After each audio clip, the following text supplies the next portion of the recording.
Ассалаумағалейкум қалың елім қазағым. Джакишевтің айтқаны қайтадан дәл келді. Тоқаев Путинге барып, тізе бүгіп, соғысқа қосылуға дайын екенін астарлап тағы бір рет жеткізді. Халқым, егер сізде Джакишев сияқты біздің билік басымен қоса орысқұл десеңіздер, комментарийге жазыңыздар. Қазақстан президенті Қасым-Жомарт Тоқаев Ресейге қарсы санкцияларды жын-ойнаққа, вакханалия балап, оның екі ел әріптестігінің тұрақтылығына әсер етпегенін атап өтті. Ол мұны Мәскеуге мемлекеттік сапары аясында жазылған мақаласында мәлімдеді. Мақала Российская газета басылымында жарық көрді. Халқым, Джакишев айтқандай сіз де Ресейге қарсы тұрып, Украинаға жеңіс тілесеңіз, лайк басыңыздар. Есімізде болсын, егер Украина жеңілсе, кейін Ресей бізге келіп, бізді өзінше босатамыз дейді. Маңыздысы сол, санкциялық жын-ойнақ пен халықаралық шиеленіске қарамастан, екі ел ынтымақтастықтың тұрақтылығы мен қарқыны сақтап, қорғап қалалды деді Тоқаев Қазақстан мен Ресейдің әріптестігіне арналған мақаласында. Оның сөзінше, Ресей Қазақстанның ең ірі үш сауда әріптесінің қатарына кірсе, Қазақстан Ресейдің сыртқы саудасындағы бестікке кіреді. Екі жақты сауда айналымы 30 миллиард долларға жуықтаған. Қазақстан статистика агенттігінің дерегінше, биыл қаңтар-тамыз аралығында Ресей Қазақстан экспортында 3-ші орын, импортында 1-ші орын алған. Ресей 2022 жылға ақпанда Украинаға басып кіргелі, ақш пен Еуроодақ Мәскеуді санкциялық қыспаққа алды. Батыс елдері Кремльге санкцияны айналып өтуге көмектесті деген елдерге қосалқы санкция салатынын ескерткен. Қазақстан бұл санкцияларды ұстанатынын, бірақ Ресеймен экономикалық байланысы терең болғандықтан, екі жақты сауданы тоқтата алмайтынын айтып келеді. Түрлі журналистік зерттеулер Ресей қорғаныс мекемелері санкцияланған технологияларды Қазақстандағы заңды тұлғалар арқылы алдыртқанын әшкерелеген.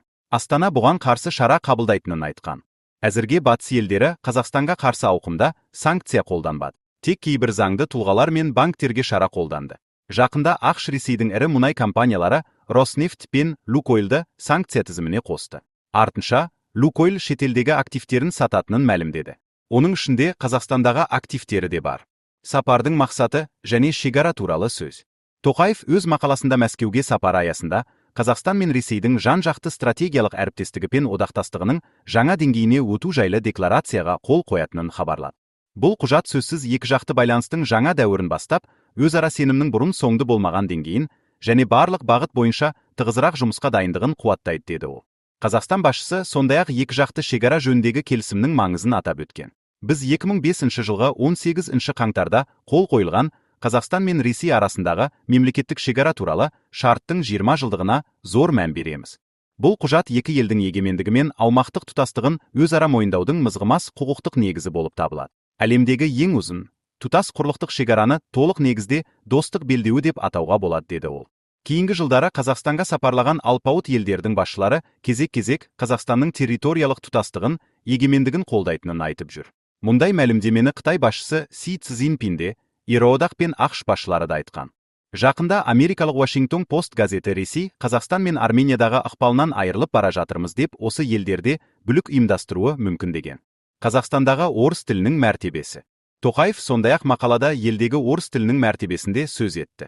Оның айтуынша, орыс тілі Қазақстандағы әлеуметтік саяси, ғылыми ағартушылық және рухани өмірдің ажырамас бөлігі. Біз орыс тілін қолдауды халықтар арасындағы диалог пен сенімді нығайтатын кең ауқымды гуманитарлық өзара іс-қимылдың бір бөлігі ретінде қарастырамыз.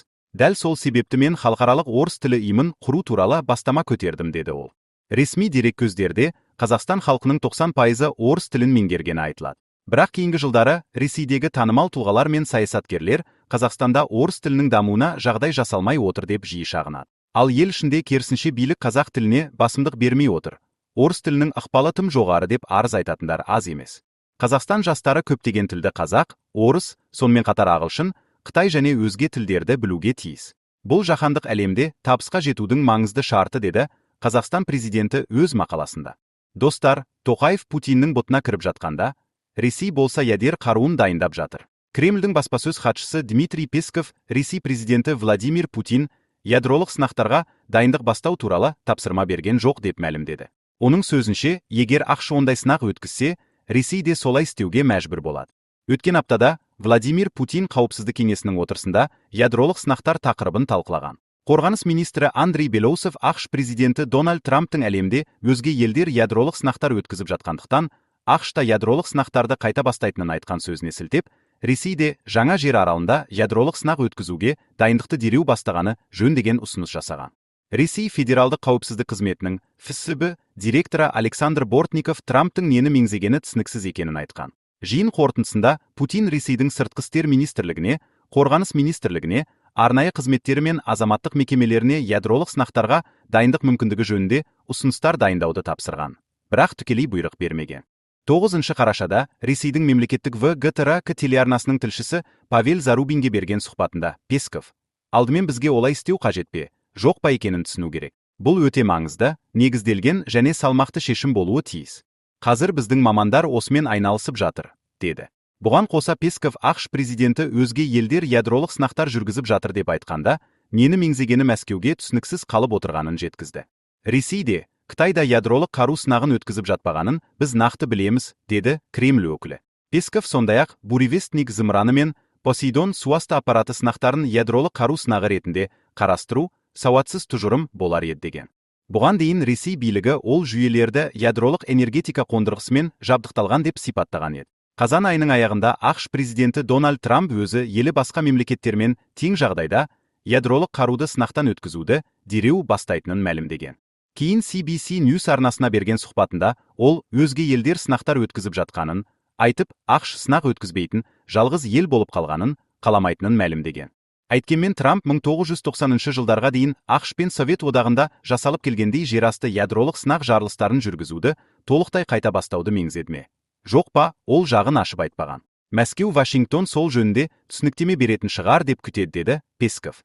Әсіресе Украинаға қарсы кең көлемді басқыншылық соғысын ашқалы бері Ресей билігі ядролық қару қолдану мүмкіндігі жөнінде емеурін білдіруді жиілеткен, және Мәскеу қазір әлі күшінде тұрған шектеулерді алып тастауға талпыныстар жасаған. Ресей стратегиялық шабуыл қаруларын шектеу туралы келісімнің күшін тоқтатып, ядролық қаруды Беларуське орналастырды. Ядролық доктринасын өзгертті және ядролық қару тасымалдайтын Буревестник пен Посейдон сынды жаңа қару түрлерін әзірлеп жатқанын мәлімдеді. Ресейдің көптеген аймағында резервистер бөлімдеріне еріктілерді жаппай тарту науқаны басталып кетті. Ресейлік Коммерсант газеті қазір кемінде 20 өңірде осындай науқан жүргізіліп жатыр деп жазды. Басылым мәліметіне қарағанда, жаңа науқанның мақсаты стратегиялық маңызы бар нысандарды қорғауға еріктілерден құралған резерв бөлімшелерін жасақтау. Жуырда қабылданған заң резервистерді арнайы жиындарға шақыруға және оларды соғыс кезінде ғана емес, сонымен бірге бейбіт заманда да нысандарды қорғауға пайдалануға мүмкіндік береді.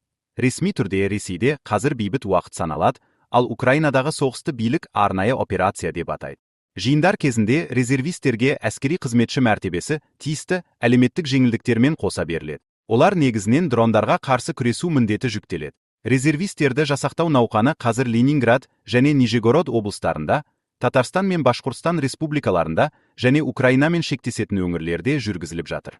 Бұл аймақтар кейінгі кезде дрон шабуылына ұшыраған.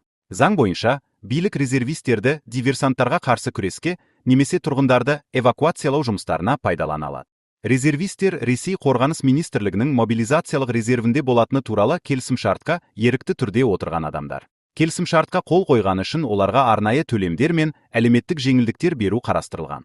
Жаңа заңға сәйкес, резервистерді жыл ішінде 6 айға дейінгі мерзімге арнайы жиындарға шақыруға болады. Жиындар кезінде олар негізгі жұмыс орындағы орташа еңбекақысын сақтай отырып, қосымша төлемдер алады.